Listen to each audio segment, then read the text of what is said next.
Bonjour tout le monde, je m'appelle Soa Costa et je suis étudiante de la classe de littérature française 3.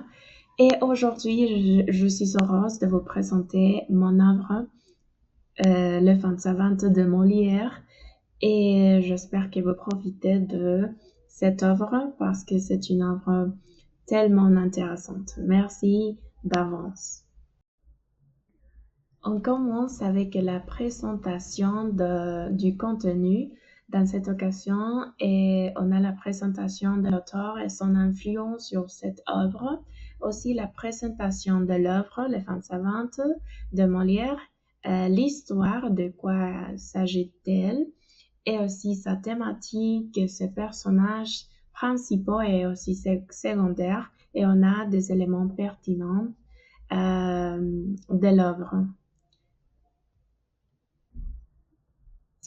Je commence en vous racontant de la vie de Molière. Molière est né le 15 janvier 1622 à Paris et il est mort le 17 février 1673 à Paris. Jean-Baptiste Poquelin était le fils d'un tapissier et il a décidé de ne pas poursuivre l'affaire familiale et de prendre un chemin au sein d'une vie bourgeoise. En revanche, il choisit le théâtre parce qu'il voulait devenir un auteur et aussi un acteur. Donc, il accomplit le rôle d'acteur, de chef de troupe et aussi de metteur en scène. Et son genre est la comédie, la farce, la tragédie et aussi la comédie-ballet. Et ses études, il a fait des études de droit et suit les leçons de philosophie. Également, on a des aspects importants sur la vie de Molière parce que en tant qu'étudiant, on doit les connaître. Et on a un aspect très important qui c'est l'illustre théâtre qu'il tente de créer un nouveau théâtre à Paris, ce qui est vraiment difficile à l'époque.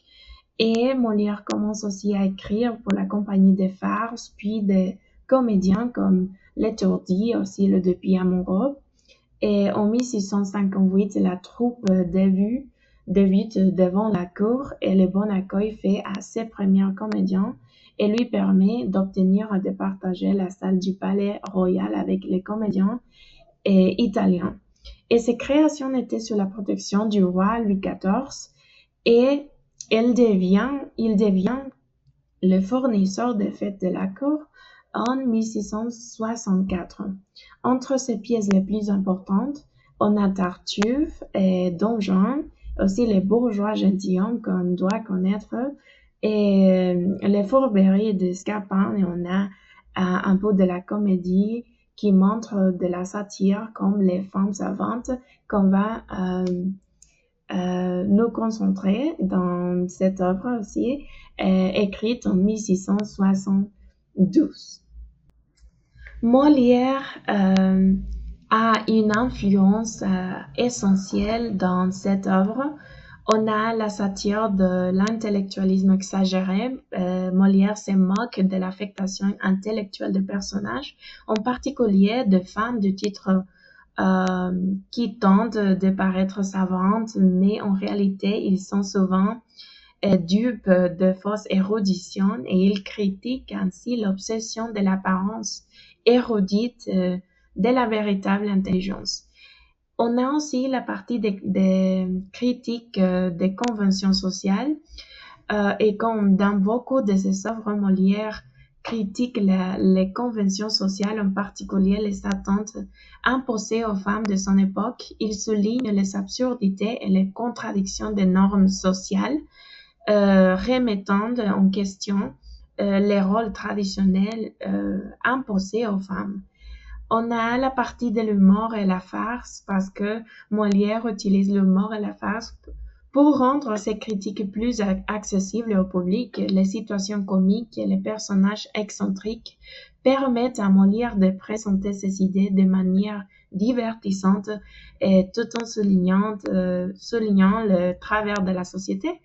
Et on sait également que Molière a un style linguistique particulier et il est connu pour son utilisation habile de la langue française et son style littéraire, par exemple, et qui est en prose et en vers. Et il contribue à l'impact de ses œuvres. Et dans Les femmes savantes, il utilise un langage précis pour ridiculiser le langage imposé au personnage. Et c'est très intéressant de voir les différents aspects qu'il impose au personnage. Dans l'œuvre Les femmes savantes, on peut trouver de nouvelles thématiques qui Molière traite, par exemple les connaissances académiques, la culture classique, la philosophie, la prétention intellectuelle, le rôle des genres, les normes sociales aussi, qui restreignent le choix des femmes.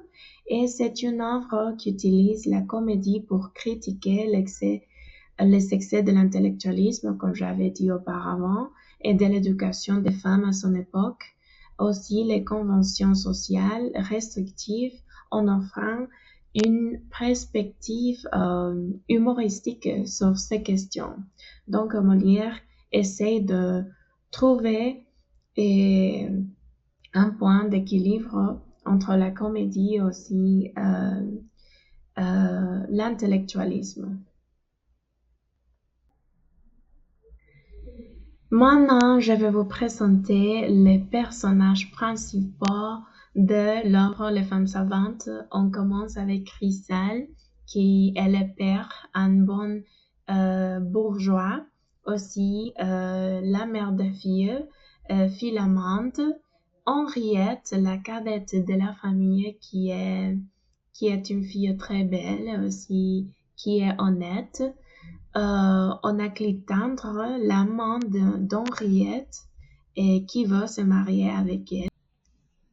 Et on a aussi les personnages secondaires comme Armande, qui est la sœur d'Henriette, et Tristan, un poète excentrique qui a le désir de se marier aussi avec Henriette et qui aime aussi et qui a une bonne relation avec Armande et aussi Philamante.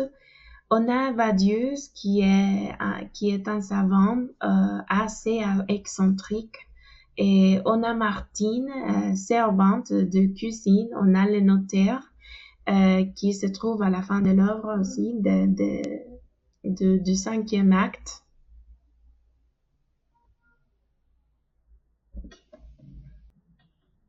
Cette œuvre présente la comédie de manière logique et aussi satirique. Et la scène se déroule à Paris et l'œuvre contient 5 actes.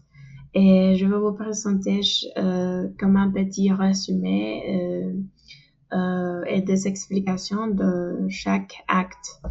Et les enjeux de la pièce résident dans les conflits familiaux liés aux prétentions intellectuelles, au mariage arrangé et à la satire des excès de la culture intellectuelle de l'époque. Parce qu'à cette époque-là, il était important de montrer de l'intelligence et surtout et des femmes, de partie des hommes et aussi des femmes.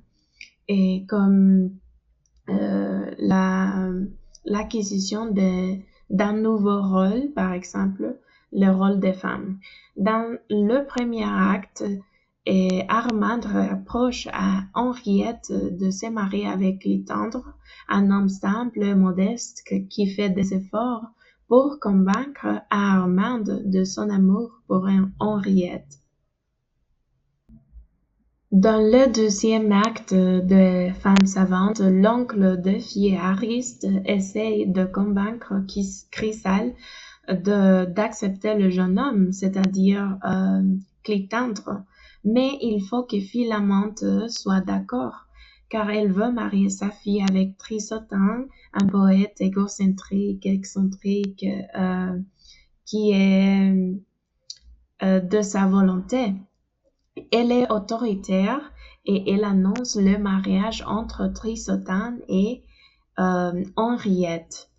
Dans l'acte troisième, on se trouve dans le salon de Philamante. Trisotin récite des vers absurdes qui attirent l'attention des femmes savantes, et Badius, un autre savant prétentieux, est présente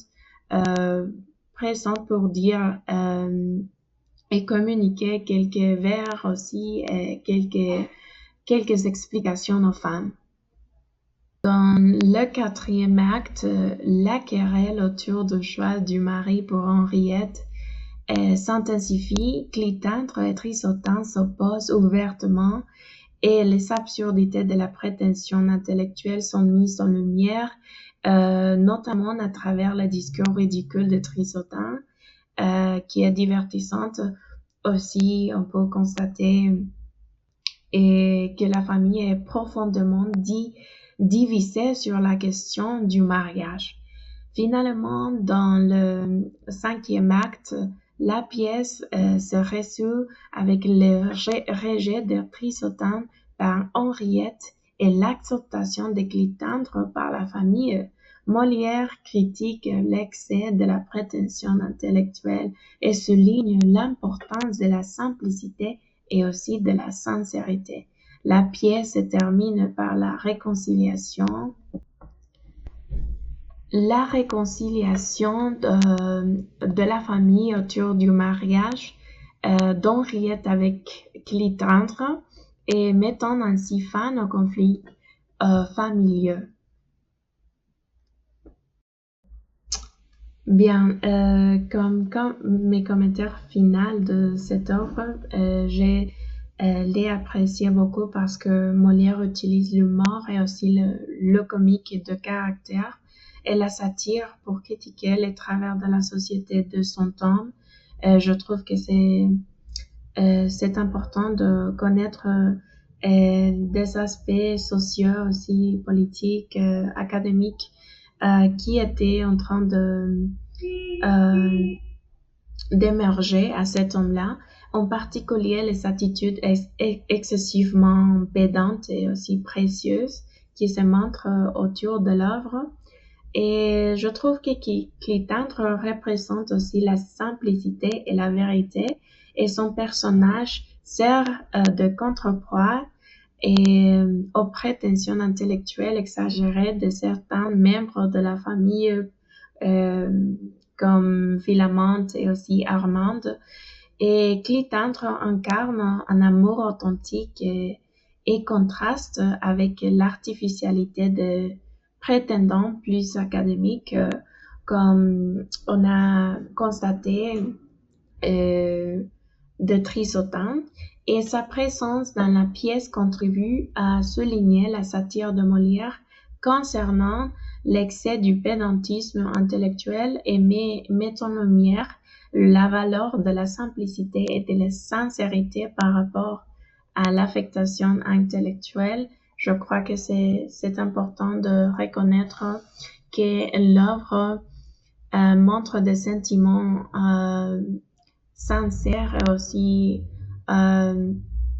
authentiques par rapport à des sujets importants comme l'amour, aussi le mariage et la perception de l'intelligence, par exemple, la bourgeoisie aussi, que c'était très important à cette époque-là. Donc, ça, c'était ma présentation et j'espère que vous l'avez aimé aussi, profité. Et merci beaucoup de votre attention.